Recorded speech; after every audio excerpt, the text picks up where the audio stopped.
It's the Opperman Report. And now, here is investigator Ed Opperman. Okay, welcome to the Opperman Report. I'm your host, private investigator Ed Opperman. You can find me at Opperman Investigations and Digital Forensic Consulting. Just email me directly at oppermaninvestigations@gmail.com. Our archives are free. You go to Spreaker.com.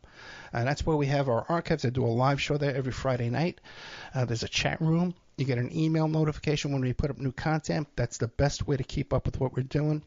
If you go there and you look up P.I. William Dorsch, or sometimes it's Bill Dorsch. I've played these repeats many, many times. William Dorsch was the private investigator in the John Wayne Gacy case. He's got incredible inside information on that case that you won't find anywhere else. He's just written a book called Omnipotent. Don't Ask, Don't Tell. He's living over in Bulgaria right now, and he's doing a local TV appearance coming up there soon.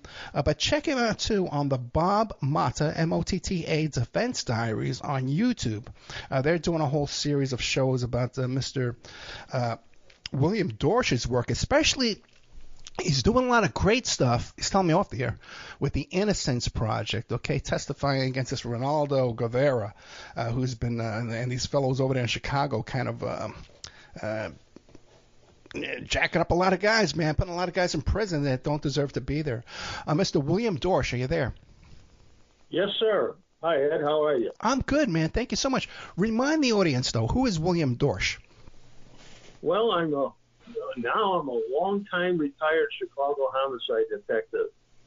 I completed my career in 1994 and quickly became bored and went back to work as a private investigator.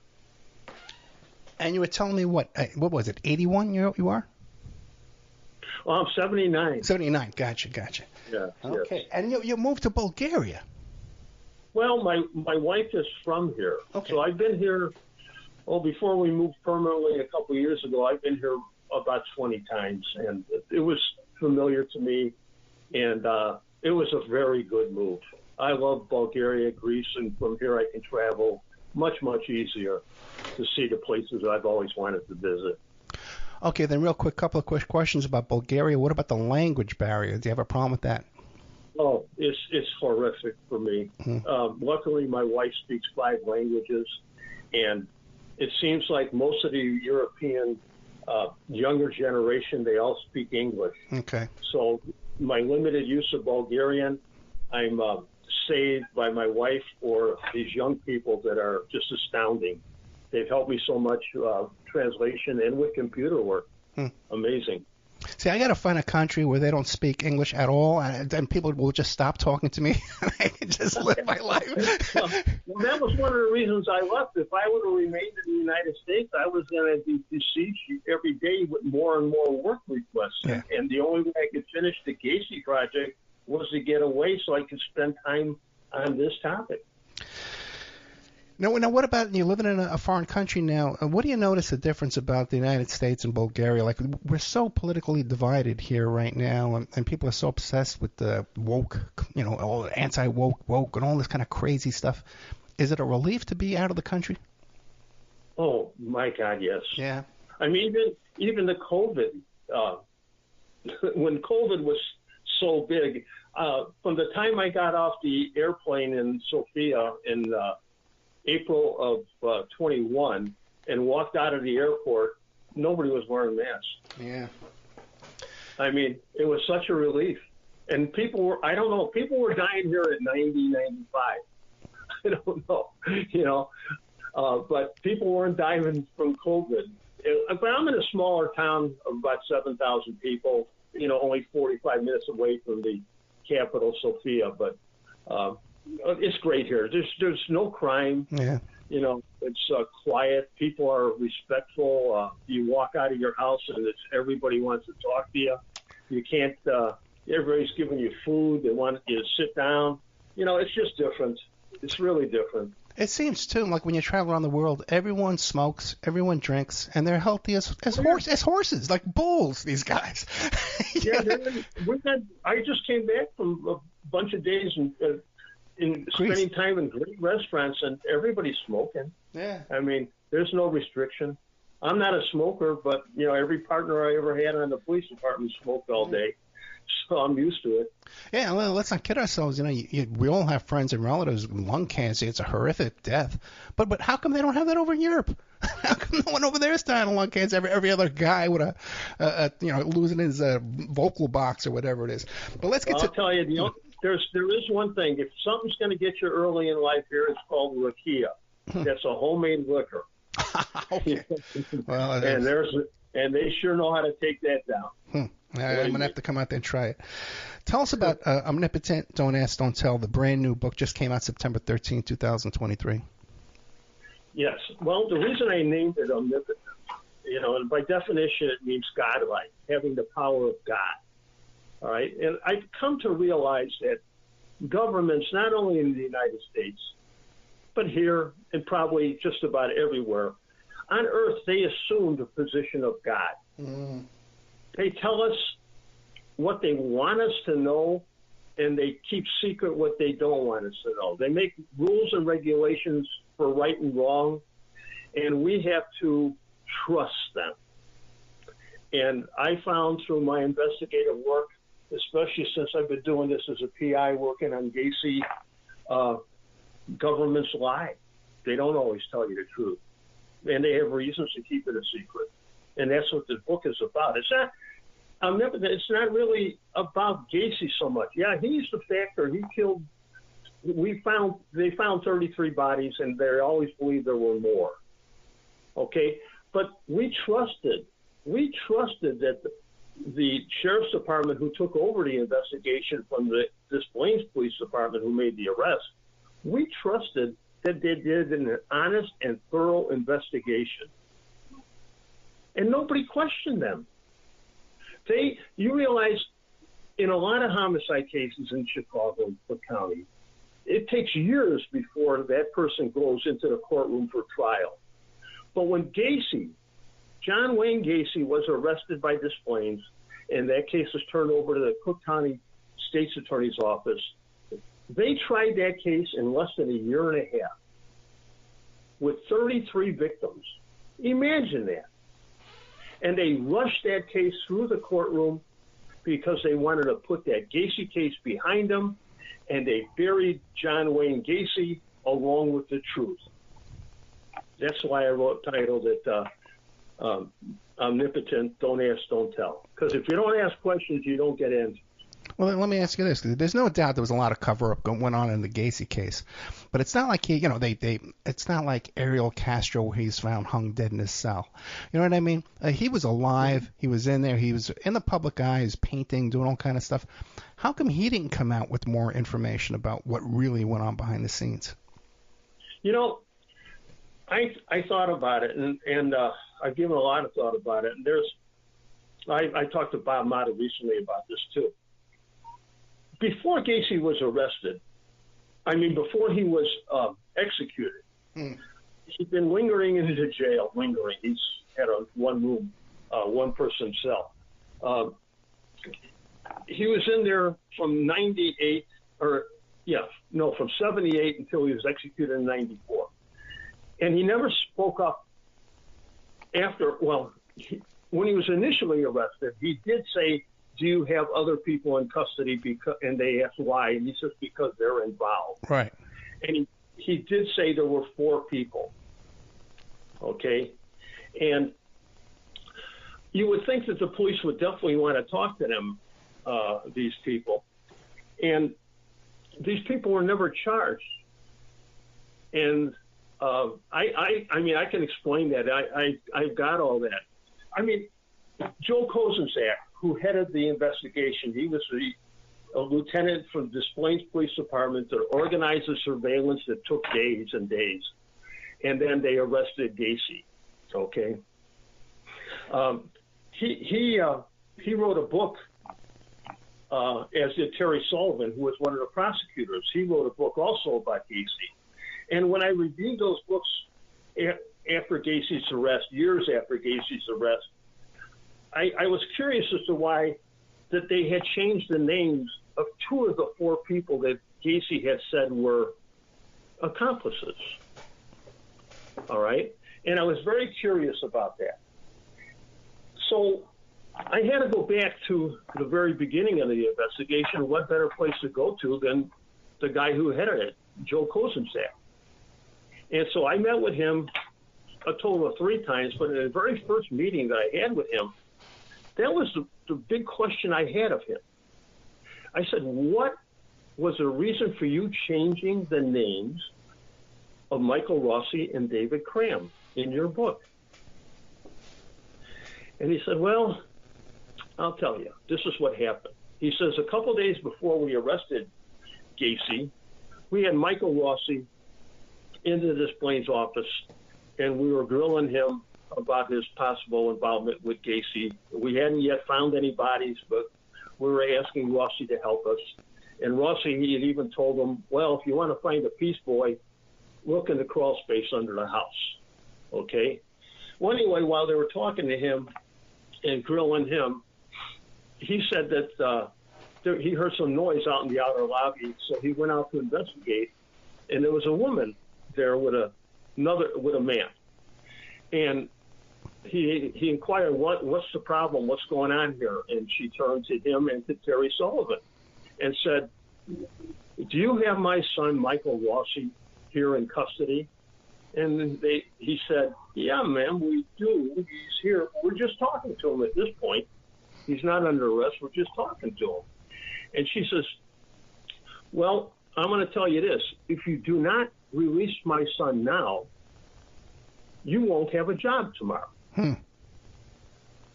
So, I mean, that's pretty brazen. Okay, but Bill, William Dorsch, that happens every day in police stations. Okay, I've had it said to me, right? And usually when it's said to me, you just dismiss it. Okay, right. This is blubber. I don't care. I don't know who you know or who you think you know. And I don't care. I got the PBA. I'm not. No, you're not going to touch me. I got the PBA. Yeah, right. I'm going to do my job. Right. But the Kozenzak and Sullivan standing there, that's the obvious question. Well, you know, that's pretty brazen of you to be threatening me. I'm going to lose my job. Why? She says, because I'm the mother of Michael Rossi, and he is the grandson of Vito Marzullo. Now, you may not know that because you're not from Chicago, but for everybody in the 70s, 60s, and 70s, 80s, and into the 90s knew that he was the second most powerful politician in the city of Chicago. And her son, Michael Rossi, was living with Gacy. Michael Rossi was living with Vito Marzullo. No, Michael Rossi is the grandson of Vito Marzullo. Gotcha. Michael Rossi was living in the house with John Wayne Gacy, as did David Cram at one time. Oh, wow. They were so trusted, they admitted that they were digging the holes underneath the house. Okay? Where are these two today? Are they walking around? David Cram committed suicide. Okay. And Michael Rossi is free, but not without a criminal record. He does have other arrests. Right. As he was linked to the mafia and events that cost him about 6 years in prison. But he's living in, I think he's in Texas now. Right. But he's never been charged with the Gacy case. They used him upon learning that he was a grandson of Vito Marzullo. He went from being a suspect and accomplice in these murders to being used as a witness in the courtroom against Gacy. And of course, David Cram also was used as a witness against Gacy. Cram did not have the same association to anybody of note. Okay, he was just David Cram, right? But you could not release Michael Rossi and charge David Cram. Right. So Cram got lucky that he got used as a witness, and like Rossi did, and was not prosecuted. You said there were two others. You said 4 people. Yes, there was. Gacy mentioned a third one, Philip Paskey. And I've got a lot about that in my book, believe me. Philip Paskey was known to have an association with a man named John Norman. Okay? John Wayne, what's that? John Wayne Norman? Yes. And he was known as perhaps the most prolific pedophile recruiter in the country. That's the one that all his paperwork disappeared. All of his notebooks, all his records, all his notes, they all disappeared from when he got arrested in Dallas. He had about 50,000 names, and all of that disappeared when it was turned over to the State Department, who said they were only interested in it as if it had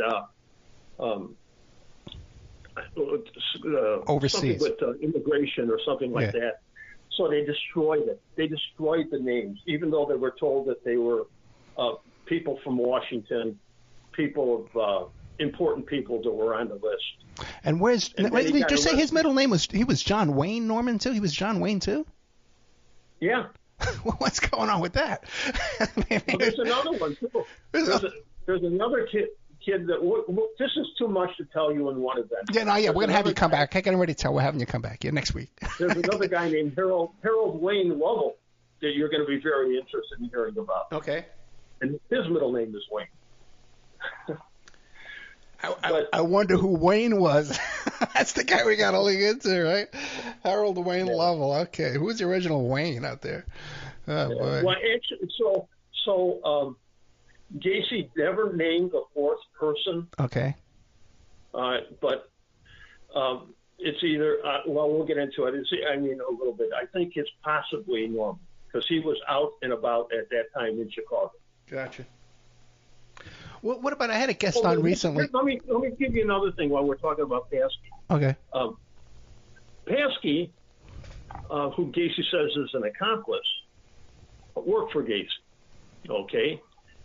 And of course, when the police start their investigation, they knew some of the missings were employees of Gacy, that their families already reported them missing. So as a detective, I would think that one of the first places you want to go to look would be at his records to see who was employed by him. If they would have looked at those records, they would have found Philip Paskey's name. Okay? And if they don't go to talk to him, you got to wonder why, especially because if they do a criminal background check on him, they would have found out that this young man, Philip Paskey, was already involved in a murder. Oh, wow. So 30 dead bodies, and they don't go talk to Philip Paskey? Never. And it wasn't hard to find him because he was arrested in Chicago with Norman in an apartment building where they were filming young boys in sex acts. And he also had a job working as a lifeguard at a Chicago Park swimming pool. That was like one of those city-run parks? He wasn't hiding. A city-run parks department type of pool? Yeah. Yeah. So it wasn't like he would have been hard to find. But, standing out would be that murder conviction. Yeah. Oh, yeah. You know, you got to want to talk to them. But they didn't go looking for people. They didn't go. They stopped their investigation with the arrest of John Gacy. And Philip Paskey, where is he today? He's deceased. He died of AIDS. What about, I had a guest on recently who's doing a lot of fascination with Dean Corll, the Candyman. How is he? Yeah. Yeah, there's a connection there, too, but it's mostly, Harold Wayne Henley. Or is it Harold Wayne Henley? I think it is. I'm not sure about the first name right now. It's in my book again. Okay. But Wayne is the middle name, and Henley, he was one of the two accomplices of Correll. Oh, really? Yeah. But Gacy, I questioned Henley. I had a writing, I wrote letters to him in prison. He's doing life. All right? Who is? Him and the other young man that was arrested with him, they both got life sentences. The other one has now died, and he wouldn't write back to me, but Henley did. And I asked him specifically because I was curious if he had this relation with, if Norman had a relationship with Gacy. But Gacy was in prison until 1971. And Correll was killed, and I think it was the end of 72 or early 73. Okay? So Gacy's in Chicago, and Norman was in Dallas, Texas at the time when Gacy first got out. But Henley said he never, ever heard of Gacy until Gacy was arrested. And then I asked him, well, have you ever written to Gacy or Gacy written to you? And he said no. He has no knowledge of it. But Gacy did say to the police that when he was asked about Correll, that he knew all about Correll's history and what led to his arrest. Wait, who said that? Gacy said that? Yeah. Really? Yeah. He was a student of Correll, if you want to look at it that way, because everything that Correll was doing was in the newspapers after he got killed. Okay, the torture board, the young boys bringing other boys to Correll and getting paid, and even getting cars and stuff like that to use from the victims. That was all knowledge that Gacy got from the newspapers and such. Yeah, fascinating. So that's exactly the Epstein MO too, by the way, too. He would have the young girls recruit other girls, and he would also give them cars. He would give them rental cars. He would rent cars for them. Well, yeah, and Correll was running the business, and so was Gacy, and, they found out that, they had to put a lot of time into the streets, and like Gacy especially, a couple of times he got his ass whipped a little bit, trying to make an arrest. Trying to capture some young man. And so he learned the obvious. It's easier to have these other young boys bring the victim to them. Right. Now, you mentioned, especially before the air, you said one of the main topics of your book is the cover-up. What do you think is the motive for the cover-up in this case? Well, to me, it would seem obvious. Like if they get a hold of Norman's black book and his material, whoever has that in their possession, their physical hand, has huge blackmail. That's a huge hammer to have over all your co-workers and your boss, the mayor. Oh, yeah. Well, he was arrested in Homewood after he left Dallas. I know we're talking about Norman now. After he left Dallas, he came to Homewood, Illinois, and he was there, and he got arrested there after assaulting a number of boys. Well, it wasn't assaulting. They willingly participated until somebody complained to the police, and then he got arrested and charged with sex acts. And he actually went to prison here for that. Okay. But there was a book recovered there. There was also a book recovered in Chicago when the police made the arrest in the apartment where the boys were being filmed. There was a book with addresses and names of clients. See, he ran newsletters. That's how he got people involved. They didn't have the computers at that time, right? But he had used newsletters where people would sign up and they would acquire the newsletter through their signing up with his group.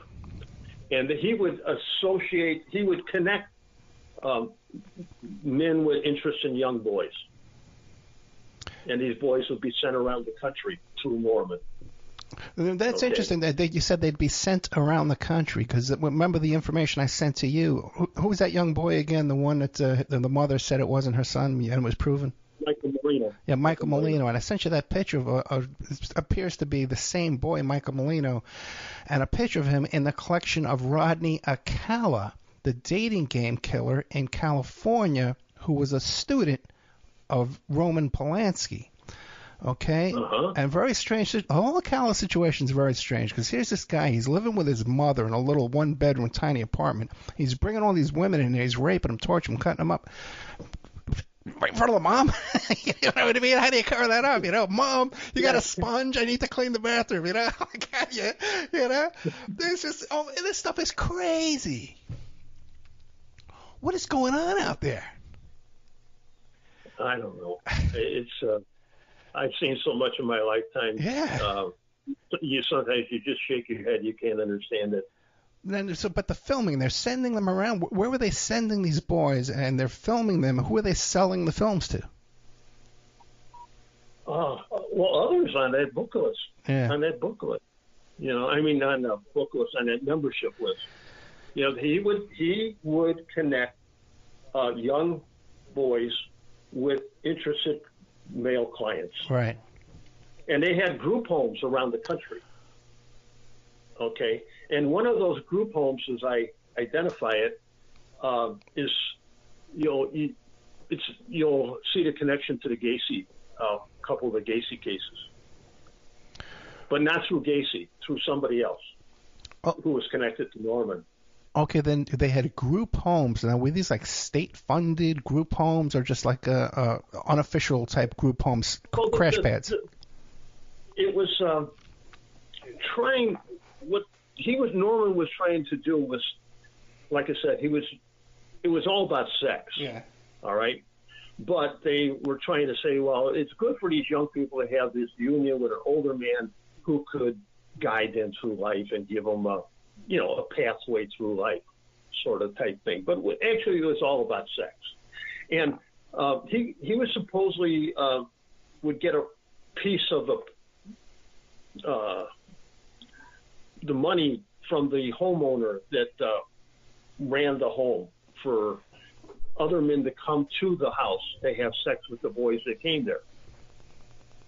So it was like a prostitution thing where you had homes or, private homes where you would invite other you would have the young boys sent to you through Norman, and then you would have people who were members who would come to the house. Yeah.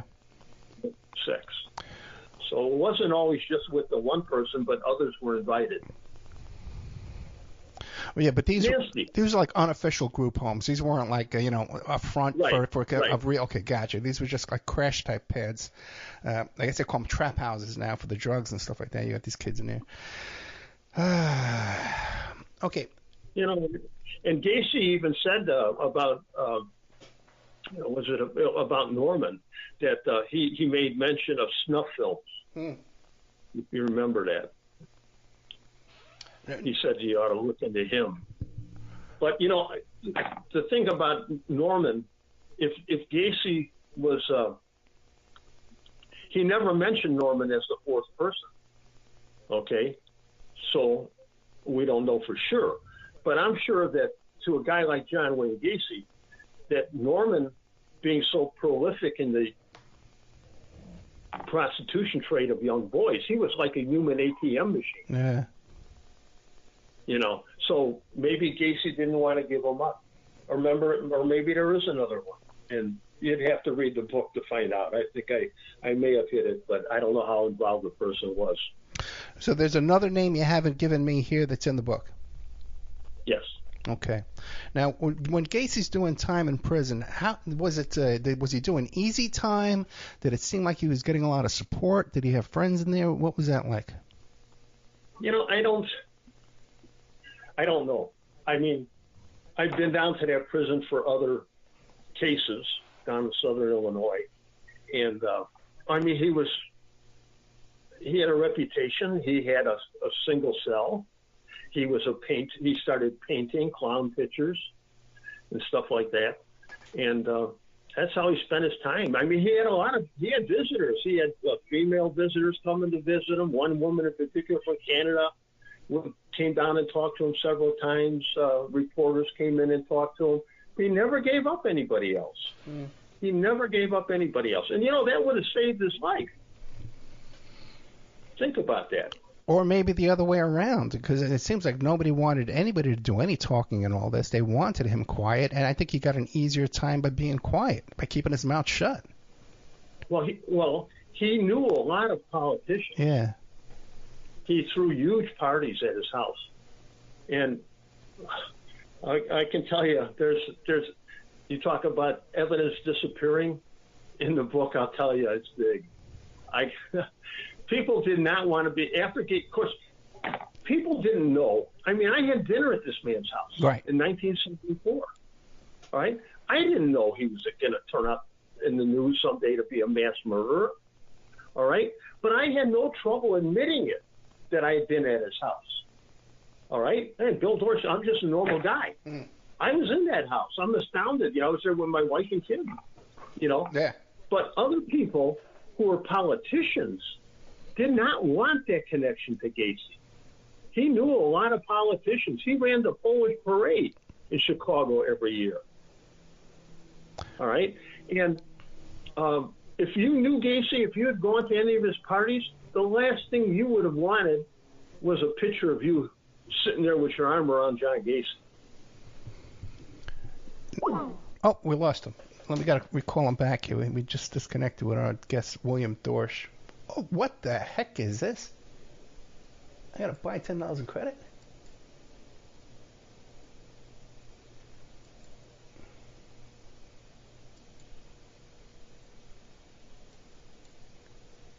Huh.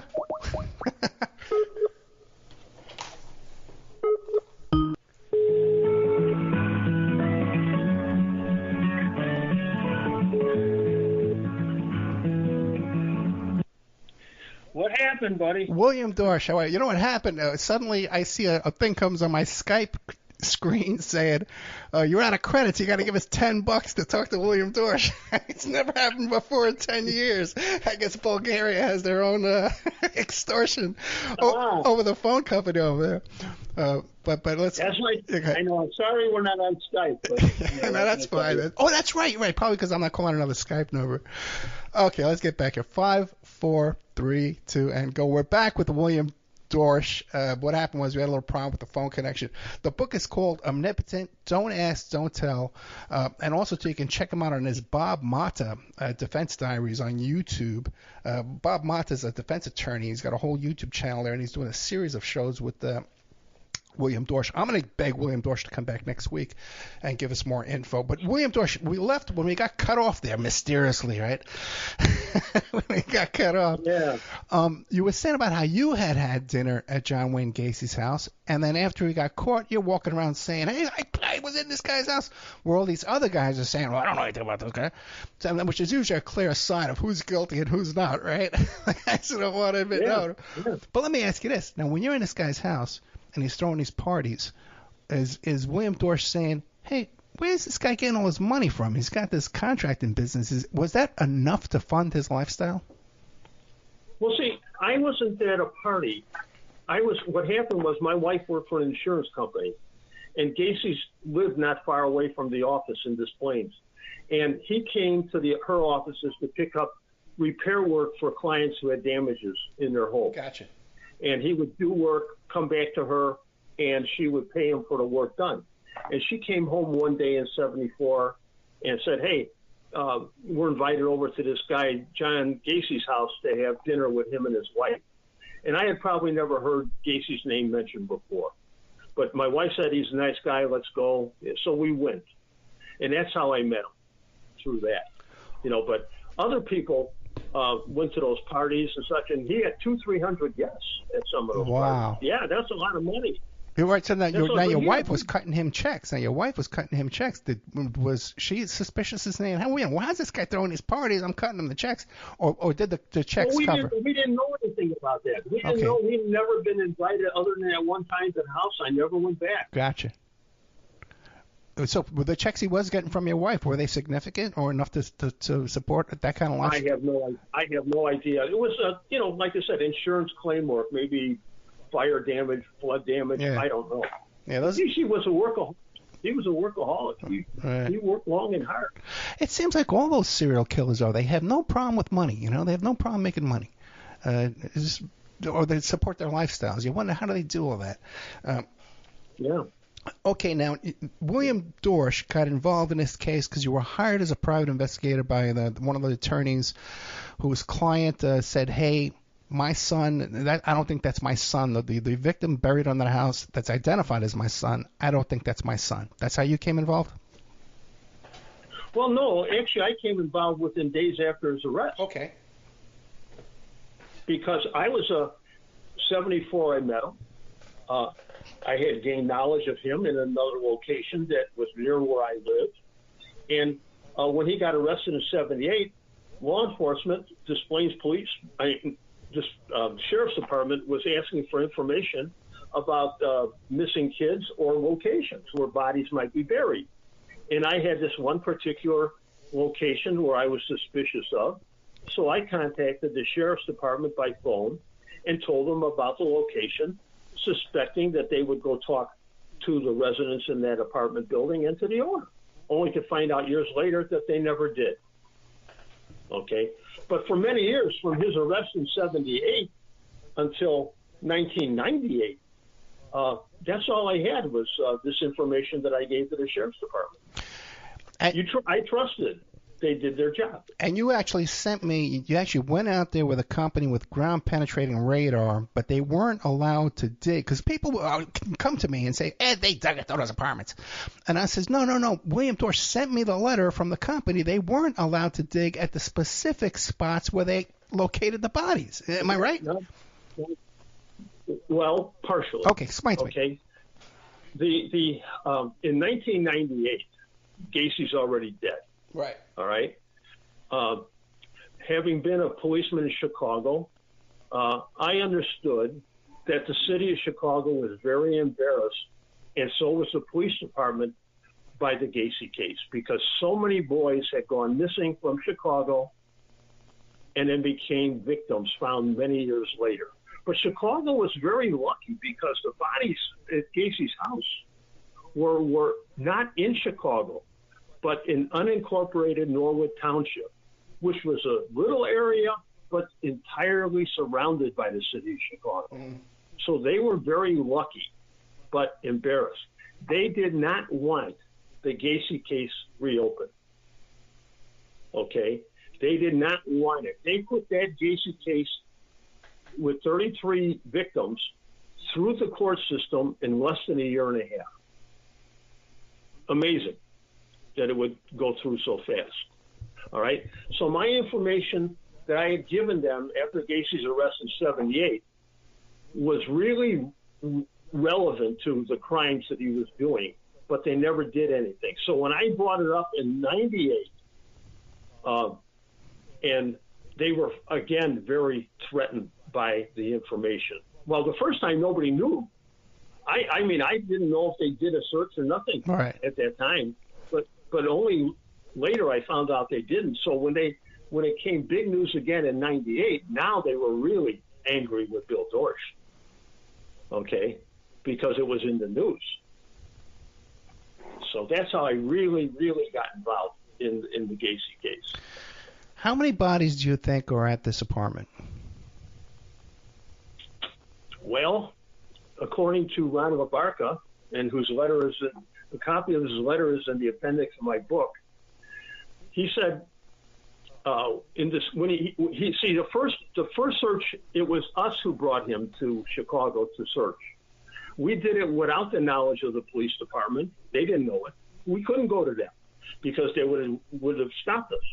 We knew we couldn't go to the homeowner, the apartment building owner, because you just can't say Bill Dorsch thinks bodies are here, so we're going to dig up your yard or front lawn.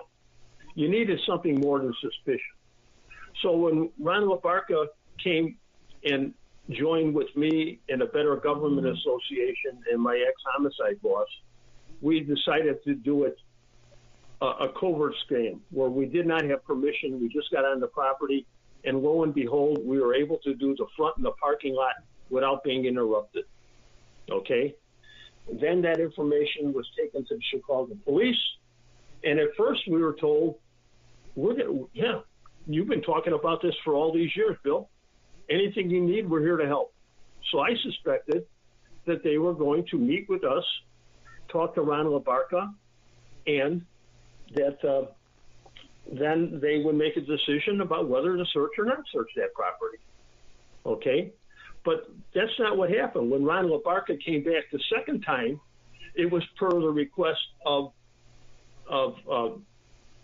the Better Government Association, me and my old homicide boss, to meet with the Chicago police, and they were in charge of the search. The Chicago Police Department was decided in charge of the search, except there were events that occurred and threats that were made prior to that search by the city of Chicago.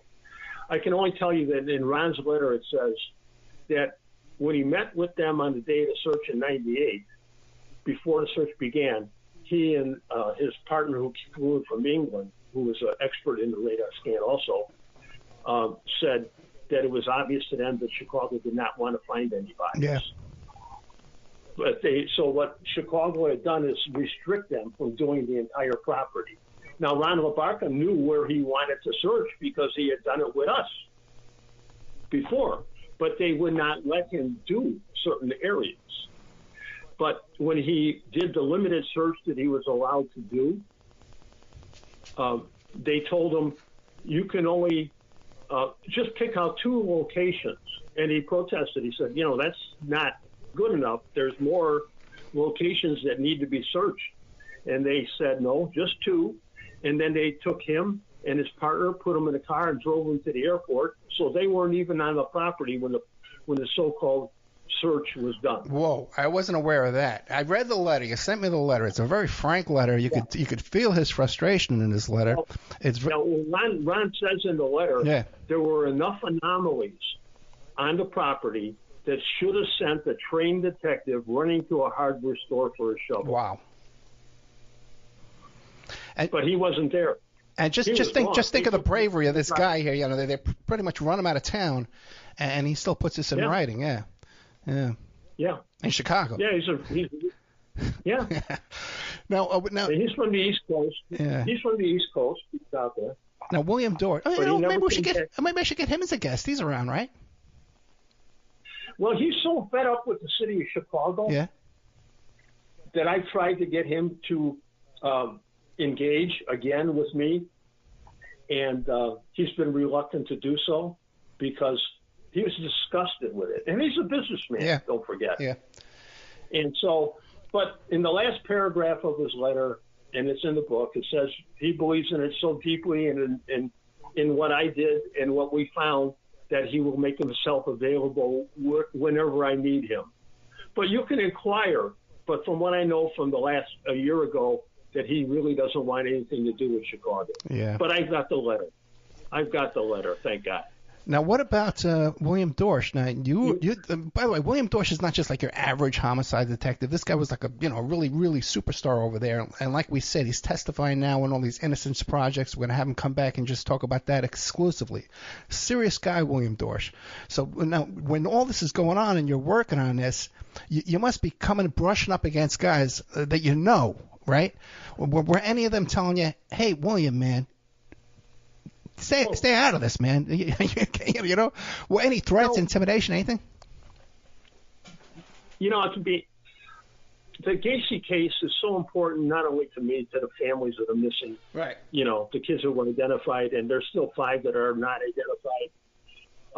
I wanted to focus on the evidence about the failed search by the city of Chicago, but to bring people up to speed, I had to go into the things that led up to the searches, okay?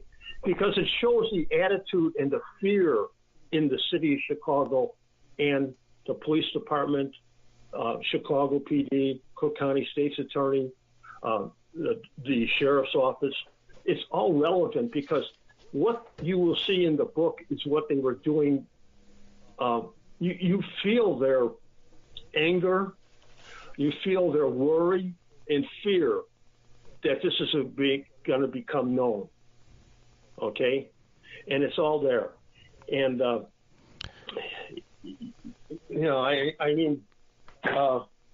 had a right. I was interested in proving that, I became interested after Mrs. Moreno.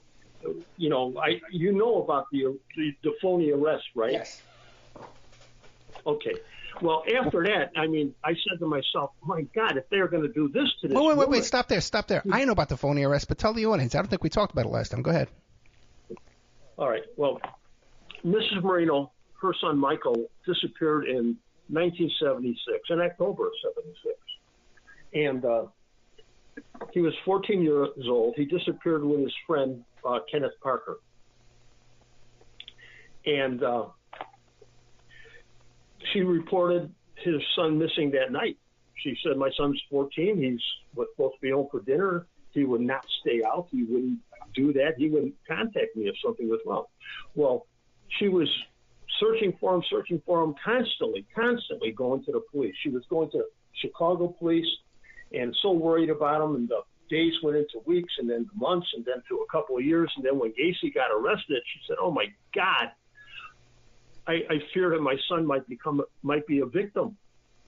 So she did what other mothers were asked to do: send in your child's dental records. All right, because we didn't have DNA at the time. If there was going to be an identification, usually it would be through dental records or fingerprints. And what 14-year-old kid has fingerprints on file? So she sent the dental records in, and Gacy's trial was coming up, and she's being told she's asking the state attorney's office and the medical examiner, "Have you found my son yet? Has he identified my son?" They say, "No, Mrs. Brainey, your son is not a victim of John Gacy. Don't worry about it. Don't go to the trial." So she doesn't go to the trial. Gacy's convicted, and then about a month or so after the trial, she gets she answers her door in her apartment, and it's two men who tell her they're detectives and they need to talk to her. And they come in and tell her, "Oh, Mrs. Marino, we got bad news for you. We've identified the body of your son. Your son is a victim of John Gacy." And she said, "Wait a minute. You've had my son's dental records for years, constantly telling me that he's not a victim, and now you want me to believe that he is a victim." Okay? And she said, "Well," they said, "Hey, ma'am, we're just policemen. We were told to tell you, and we need to take you through and explain to you. We have some evidence we want you to look at, and we want you to know that you can pick up your son's body." All right. So she winds up burying the body. All right. And well, there's so much more here. I think I got to slow it down a little bit because I don't want to get it out of order. So maybe before we go further, because we were talking about the searches, I want to go back to that. Okay. There was the search that we did with Ron LaBarca without the police knowledge.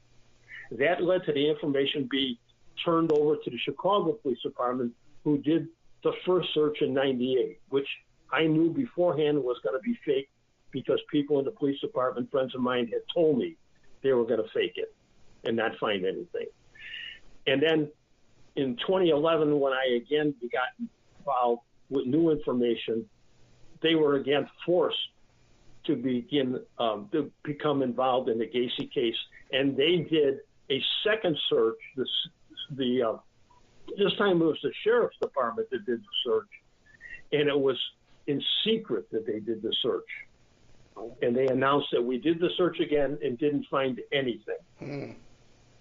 Okay? What they don't know is there's another search. You're going to have to talk to Bob Mata. I want him to tell you about it. Okay. All right? Because nobody knows about this. Okay. And is Bob Mata going to talk about this on his YouTube channel? Of course. Okay. I mean, he's going to get the brunt of everything, I know.